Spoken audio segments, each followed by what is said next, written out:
If calories in, calories out work, then why is it that 70% of adults are overweight and obese? It's not just about math. If it was, well, you'd already be thin. And I would too. Hey guys, I'm Coach Ken, or just call me Ken, and I go by the Wellness Preacher, and I want to talk about one of those things that I know everything I talk about seems to make people upset, but this idea of calories in, calories out. And I want to talk a little bit about the truth, but then I want to talk a little bit about the myth, because here's the thing: calories matter, but they are controlled, and they're not controlling. That's a big difference, and maybe something you haven't heard enough. The first law of thermodynamics is real, right? The amount of energy you put in, nothing is destroyed and it's just used, right? And that's important. But the body regulates that, and that's huge and a big, big difference, and important for us to understand. And what I mean by that is your body is responsible for hunger. You're restricting your calories that way, just counting every calorie for what it is just a form of energy. Well, that's only part of it. And the body's going to control how your body expends energy. It's going to be in control of your fat storage. It's going to impact your thyroid output and your exercise and movement. Even the smallest things of doing chores around the house or mowing the grass can all make an impact. You don't consciously control most of that. Your body does. Hormones determine how the calories are going to get burned or they're going to get stored. Calories in, calories out fails when it comes to insulin resistance and dealing with issues like diabetes type 2 or pre-diabetes. And that's understanding that insulin is a hormone. Now that I know is something that can be difficult for people to understand, but that it has a lot of functions in the body, but one of the key ones is controlling the storage of fat. And chronically elevated levels of insulin blocks fat burning. When insulin is high, the fat is high. When insulin is low, the fat will go. And when insulin is high, your body cannot produce glucagon, which is the other hormone that signals to the body to access and burn that fat. It increases fat storage.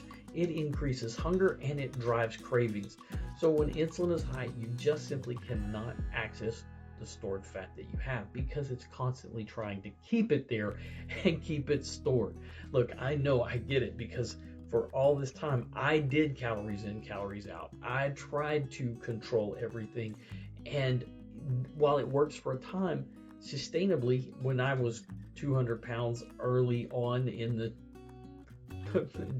century, I lost the weight.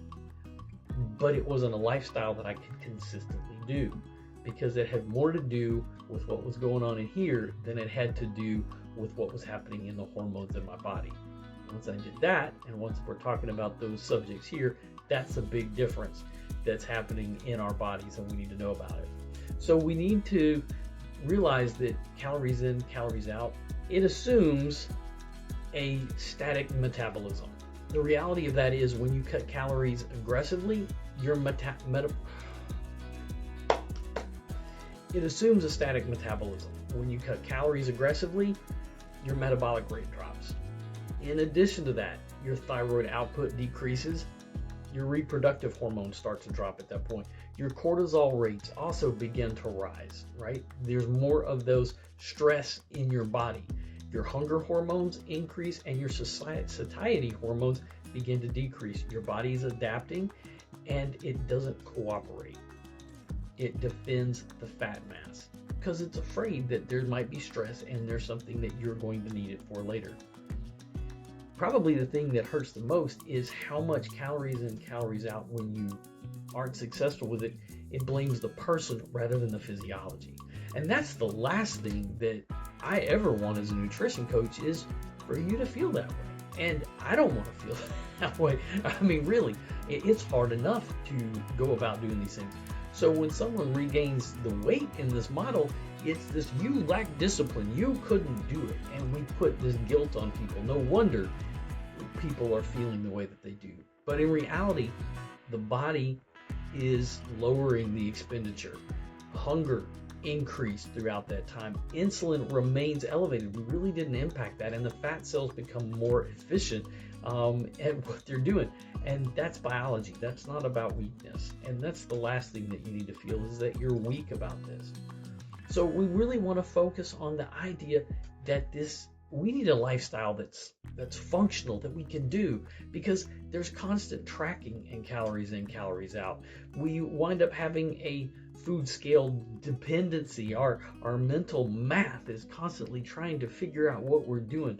We're constantly restricting, and that goes for that diet, but also many diets is always looking at it. And we're like white knuckle driving through Atlanta's Spaghetti Junction or LA traffic. It's just stressful. The long-term effects are we get a food obsession.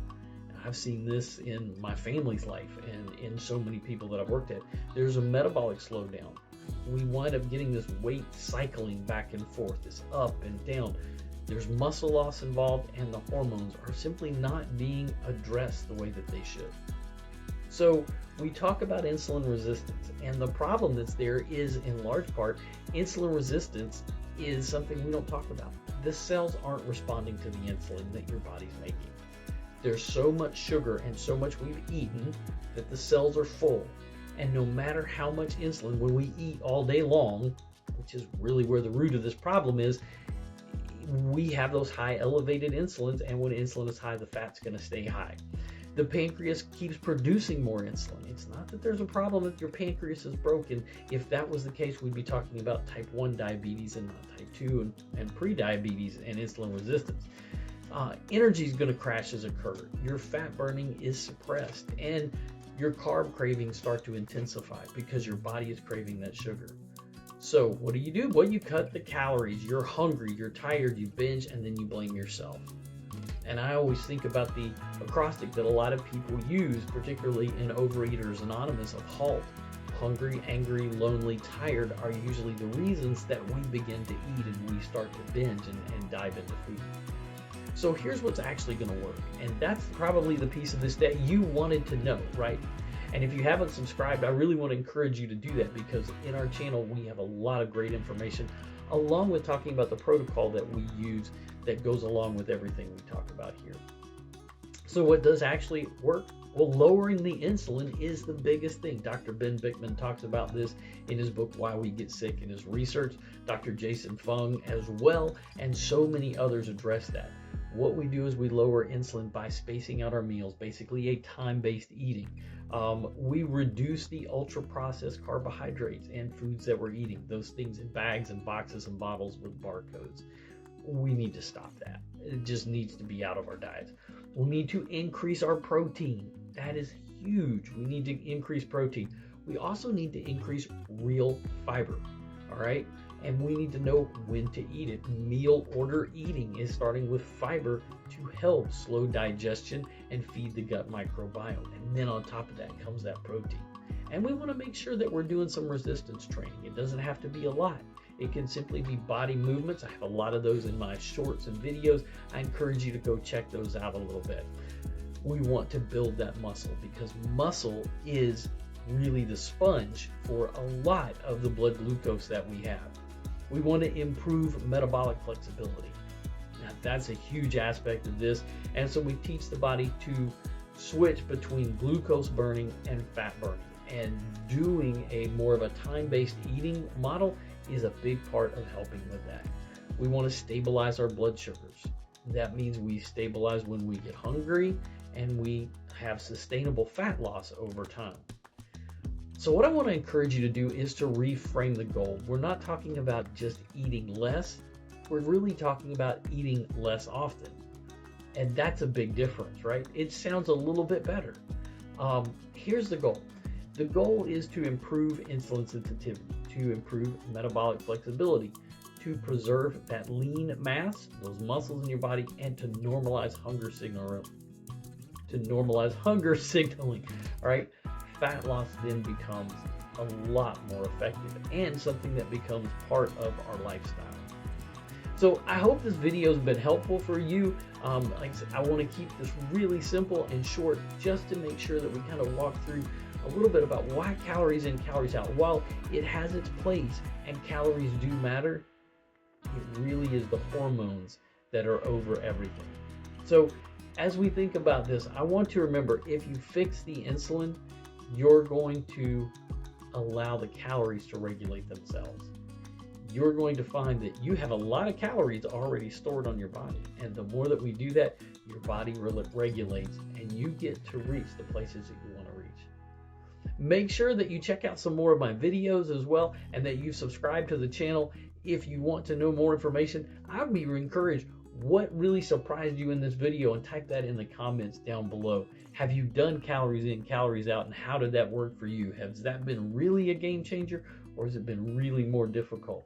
There is hope for that, and if you stick around and stay on tune to the things that we're talking about, you're going to learn so much more and see that issue with weight loss and insulin resistance come into focus, and you will see improvements.